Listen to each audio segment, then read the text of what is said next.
I'd love to kind of go back to something that you talked about with regards to the inability for radicals in Saudi Arabia to start using the excuse of there being Western presence in the land of the two holy mosques to exploit the sentiment of, what would later become terrorism that impacted us. I can kind of see the perspective of the U.S. government at the time, given that the Khobar Tower bombings had occurred a few years prior. You had been sent out to Saudi Arabia after Khobar Tower. Can you talk about that, what your findings were, and then would you possibly agree with the statement that was made based on what you saw from the Khobar Tower attack? I would agree. So Khobar Towers was destroyed in a massive truck bomb attack on June 25th, 1996. I remember that date because it was my wedding anniversary. And my wife had just given birth to our second son, so she was in the States. I was in Bahrain, and I was laying in bed. We were on the phone. I had called her to say happy anniversary, see how the baby was doing. And that bomb went off. Mind you, it was 16 miles away from me. And it shattered all the windows in the front of my house. I instinctively rolled out of bed to protect myself. And she said, "My God, what was that?" And I said, "It was a bomb. And it feels like it was in front of the house." So I waited, and there was no follow-up bomb. Finally, I went outside. All my neighbors, I lived in a small walled compound of 10 houses.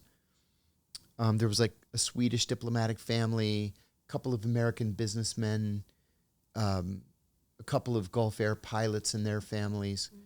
So we were all outside, and we were like, what the heck was that? It was massive, whatever it was. And we're looking for damage. Like there's got to be a crater or something. And there was nothing.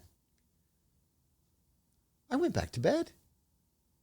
The next morning, I get into the embassy, and we had a TV in the lobby of the embassy that had CNN on, and they're showing Khobar Towers, and it was destroyed. It's the date their loved ones serving us in uniform were murdered. 19 U.S. Air Force personnel died in that terrorist attack. And then the ambassador runs up to me and he says, "Do you have a Saudi visa?" And I said, "Yes." It turns out only 2 of us had Saudi visas, because I used to take women, co-workers. Women weren't allowed to drive in Saudi Arabia, and they'd say, "Oh, I'd love to go to the mall, love to go shopping." And I'd say, "I have a visa, I'll take you over to Saudi Arabia." We would drive over for an afternoon or an evening, have dinner, and then come back. So I had a Saudi visa, and he said, "Can you get to the consulate in Dhahran like immediately?" And I said, "Sure." So a colleague of mine and I got in the car, drove over to Saudi Arabia. I had never seen devastation like that before. The entire front half of the building was just sheared off. Like Oklahoma City.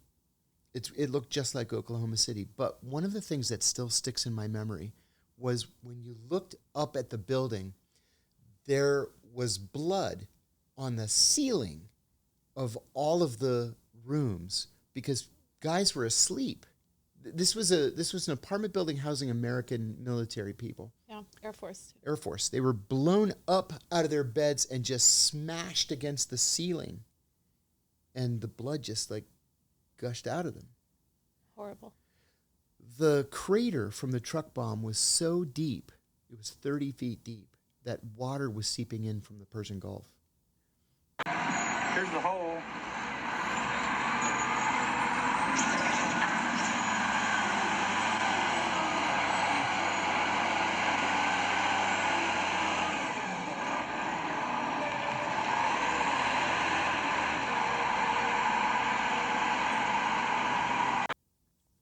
We blamed, fundamentalists. In the end, and this is kind of an inconvenient truth, the Iranians did it. We blamed the predecessor of Al-Qaeda, which was kind of like not yet named, but we knew that there was this radical Saudi group. They had done something called the OPM Sang bombing in Riyadh, where we used to go grocery shopping at OPM saying they killed something like 5 people there. The only reason that the death toll wasn't higher in Al Khobar is because one of the lookouts, the Air Force guys on the roof, saw the truck pull up, and 2 guys got out of the truck and just ran for their lives. And he started screaming for everybody to evacuate. From the story that we've gathered, and it's pretty much factual, he apparently tried to come through the checkpoint. We wouldn't let him through, and it was suspicious, so he was talking to the people on the roofs, and they were watching him. One of the watchmen on the roofs were here somewhere, seen him, and he parked his truck, and he took off running, and the cop seen this, and the first thing he did, he called it in, and then he started in, and he was yelling to evacuate the building. And he had, I guess, about 3 or 4 minutes, and then detonation took place. He saved countless lives by doing that.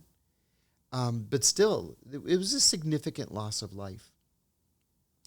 And it was that event that got people in Washington to thinking, we should probably try to move out of Saudi Arabia. You know, the king of Saudi Arabia, historically, his title isn't just king, right? It's king and custodian of the 2 holy mosques. And they take that very, very seriously. The 2 holy mosques being, of course, in Mecca and Medina. They take it very seriously. And during the First Gulf War, anti-American fundamentalists were very successful in spreading propaganda that American female soldiers were driving, that they were having sex in public, that they were walking around the American bases naked, that they had sex in Mecca in front of the Holy Kaaba, none of which was true, of course. But people believed that silliness. Mm-hmm. And so the thought was, we should just get the hell out of there. And the idea was, well, where are we going to go? Can't all go to Qatar. Can't all go to Kuwait. Right? We had the Navy in Bahrain. We had the Air Force in Qatar. We had elements of the army in Kuwait, but we had gigantic military presence in Saudi Arabia. Well, the only place big enough to hold all those people was Iraq. So that was the plan. Think of like the geostrategy in that situation. Yeah. There's a joke. Like, why would Iran put their country right in the middle of all of our military bases? That's a good question. It remains unanswered.